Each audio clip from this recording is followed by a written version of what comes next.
Thank you, Dimitri, and thanks everyone. Maybe just to get to know you a little bit better, who is a lawyer here? Raise your hand. Most of you, I think. Is there someone who's from technology? IT guy, software developer? Okay, mainly lawyers here, some innovators. This is maybe why you studied law. This is maybe why you became a lawyer. Lady Justice is impartial, wants to deliver fair justice to everyone, equal treatment, equal opportunities, and fair access to justice. And it's not always the reality. Lawyers lean towards the powerful because they have more money, and lean towards the monopolies of law societies around the world to help sometimes a little bit more the people with money and power. This is what's happening to the legal sector around the world. Justice systems are undergoing massive changes, massive challenges. 4 billion people in the world don't have access to justice. They can't afford lawyers, they don't trust courts, they don't find a way into the justice system anymore. There is different waves of transformation. There is challenges coming from abroad. Legal systems are not national anymore. LegalZoom, worth more than $500 million right now, is stepping into Europe to transform legal services also in Europe. We see different technologies coming up that don't come from lawyers, chatbots, artificial intelligence, blockchain, etc. So also the designers, IT people are transforming justice and law.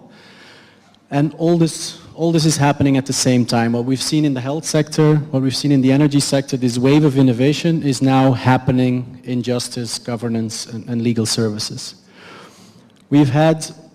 I work in Hill, an organization specialized in justice innovation, and there's not many of us out there. We're based in the Netherlands, we work globally, but sometimes we have, for example, notary associations coming to us asking, what can we do? What are the innovations coming to us, and how should we react?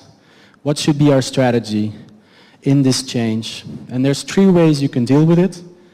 You can be paralyzed, just ignore it, don't do anything, or you can defend yourself and your industry, or you can be proactive and start investing in the cutting-edge technologies, become an innovator yourself and step into this change. And we highly advise you to do the 3rd strategy, otherwise you will have a problem in 5 to 10 years. This is what we're looking for. The interesting investment opportunities, the little boats that can get us across the ocean through the storm. We're looking for people who are developing mobile phone apps that can give legal advice to tourists around the world, advising them on their rights, justice. We're looking for the latest blockchain solutions that can deliver justice right on time in your pocket, etc. And we're also looking in Ukraine because there's a lot happening here. You see everything that's going on there, but I see this community growing every time I'm here with Dimitri, who's working here. Hill is based in The Hague. We have an innovation scan. We looked at more than 1,500 innovations. We have selected more than 400. We've been active in more than 80 countries, and we've selected a few focus countries that we're more focused on. In our research, we feel that through our investments in justice entrepreneurs and justice initiatives, we created an impact on access to justice for 1.4 million people. Some of our investments have led to more than 10 million euros in extra investments, because there's huge opportunities in this market as the change is happening. For the next 2 years, we already have $1 million committed to make seed investments in more than 30 innovations. We're looking to find 2 or 3 real game changers that can deliver access to justice to more than 10 million people. We're looking for the Mark Zuckerberg of justice. We're looking for the new initiatives that will bring legal services into the 21st century, and we're building coalitions. In Ukraine, very interesting environment for us, so that's also why we're here, and Dimitri is working with us to build coalitions locally. One of the reasons why I am a fan of Ukraine, and why every time I come here I also see the hope, and I am an optimist by nature, but I also think that Ukraine is in a really good place to create justice innovation and to really disrupt legal services is because you want freedom and you want change and your citizens want change. You have a lot of legal graduates who enter into a system that doesn't really work anymore.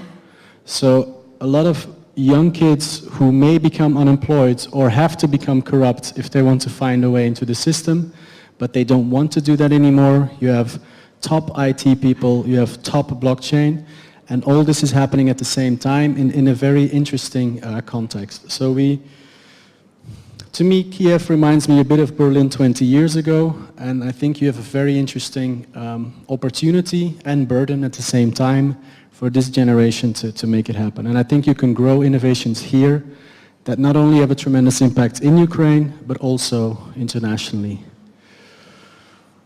Hill also does justice needs measurements. We ask people, what are your problems? Who do you go to? So we collect data with national services. We did a nationwide survey in Ukraine. 60% of the people do not seek legal advice. 40% of people in Ukraine have given up hope. They don't think they can find a solution within the justice system. They don't trust lawyers. They don't trust courts. So there's a lot of needs here, and at the same time we have data on the market. You can go to hill.org, HIIL, find the report we published or ask Dimitri to get more information. There is more than 7 million consumer disputes every 4 years, more than 5 million employment disputes, and many more disputes. So the market is very big nationally already. Big issues with trust in the courts, trust in the police, extremely low. 30% of the people do trust lawyers, but that's only 30%. And only in 4% of the cases do people go to lawyers because they try to find other ways to solve their issues. What do we do? We've invested last year and this year in 4 justice startups that we feel make some connection with the justice needs we see. Legal Alarm is one of them. Great group of entrepreneurs that bring lawyers into your pocket. When you need a lawyer, you push a mobile phone app and it comes to you, the lawyer comes to you when you need it. This is part of a trend that we call just-in-time justice delivery. Justice delivery when you need it, where you need it, and just in time. Cryptonomica, using blockchain to secure transactions, digital signatures, encrypting, like resolution of conflicts in the blockchain, also a group we work with. Easy Tender, fascinating group working on procurement, legal services related to procurement, and they're automating part of that side too with us. It will be fascinating what comes out of Easy Tender in the next months. And then there's Dom Jurista. I think you know most of these organizations. We've also invested in them because they have documents online, but they're also working and very consciously working on automating processes and also automating processes around employment justice now. So these are the 4 we decided to work with. We've had many more. There were 30 candidates for our challenge, more than 30 candidates last year. There is a lot of fascinating initiatives. Rate Your Judge app from ECO is also a very interesting initiative. We don't always, we have to make choices on our side, but we are following up with most of the innovators here to see when and how we can be useful to help. We have a new challenge this year, and we invite all of you to apply or tell your friends or tell your network that this is a new opportunity. My team in The Hague and the team here is waiting for interesting new innovations to come in. We've highlighted a few pain points that come out of the data globally, like employment justice, crime and law enforcement, land and property rights, migration issues, neighbor disputes, things that also come out of the data in Ukraine. If you link with those pain points, you're a bit closer linked to a global needs and global market. But if you have another justice or legal tech innovation that's really interesting, we are also very interested in that. Our deadline this year is 30 June. We're constantly looking for innovation opportunities, and DEMA is organizing legal crash tests and events. There's a legal hackathon this weekend. Feel free to come by. But if you want to participate to this year's challenge, then it's 30 June. There's 2 ways. Either you have an innovation and a team, like a startup setting, do apply. Or we also have a call for talent this year. This is when you are very interested in justice innovation. You feel you want to become part of the future. You don't want to be left behind, and you have very interesting IT skills or design skills, or you really understand the legal and justice system here and the legal infrastructure. You can also apply as a talent, and then we may start working with you to guide you towards the next year in participating in justice innovation. There will be a boost camp in September, the end of September, so we will send more information on. Can you remind me on the date of the boost camp here? It's, I think, 28th of September. We will do a boost camp here. So you're all invited to come, present your innovations when we've selected you, or just participate in the groups. These are the contacts of Dimitri. We work with local agents around the world, and Dimitri is doing a fantastic job here, so talk to him. He can connect you, he can explain more about the process, about the opportunities, but also connect you to some other potential partners, maybe even team members here. You can send me a mail if you have a general question. My interest is to see Ukraine develop as an ecosystem and to see it become stabilized. So if you're interested in a partnership with Hill, if you're interested in a global partner working with you locally, then connect to me, and maybe we can do something interesting together. I think for most of you, this whole legal tech, justice innovation, blockchain, whatever, is not so new. I think so also my story is not that new anymore. You're already here. You are the group that I think is in the know. And I think the main question that maybe you should ask yourself when you go home is, how do I connect to people who are not in the know? How do I connect to the lawyers who don't know that this is happening, to the law firms, to the institutions? How can I help them to step towards the future?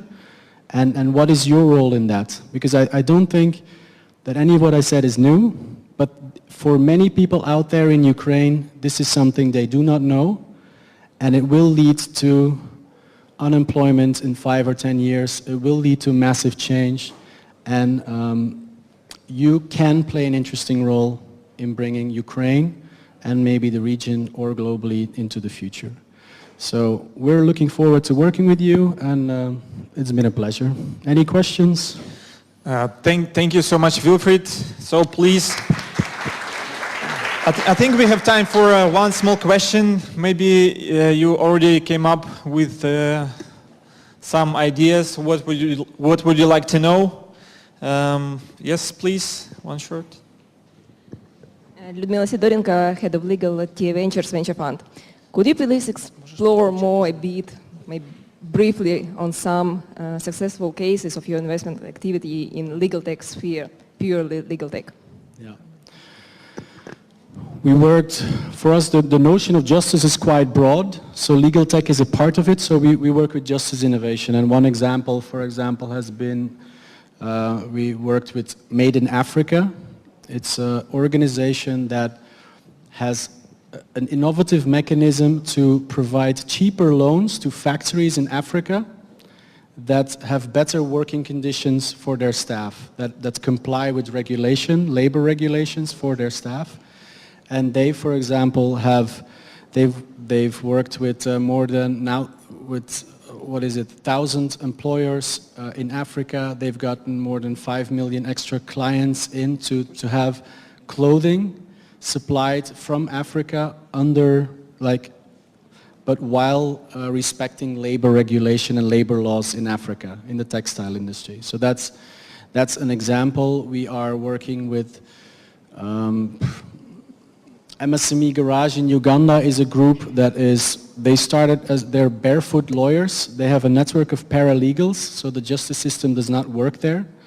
But they go into villages using mobile phone applications, providing legal advice in the villages, reaching many people, also using WhatsApp, Facebook, any kind of means they have, to give legal advice to thousands and thousands of Ugandans who need to have an understanding. What we don't have as an accelerator at this stage is, and maybe for the legal tech community, the question that often comes is, how many exits have you had? Or what's the biggest sales you've done in terms of exits? And we that has not been our focus so far. We've been investing in building ecosystems and in trying to build a wide range of exemplary entrepreneurs. You can see them on innovatingjustice.com that show everyone that it is possible and that build the ecosystem. And I think maybe a last remark from me, because some of you raised your hands, 10 people here were interested in investing. I think my organization is very interested in just decreasing the risk for anyone who wants to invest in justice innovation by potentially adding some financing so the risk becomes less for you, but we have private and local investors.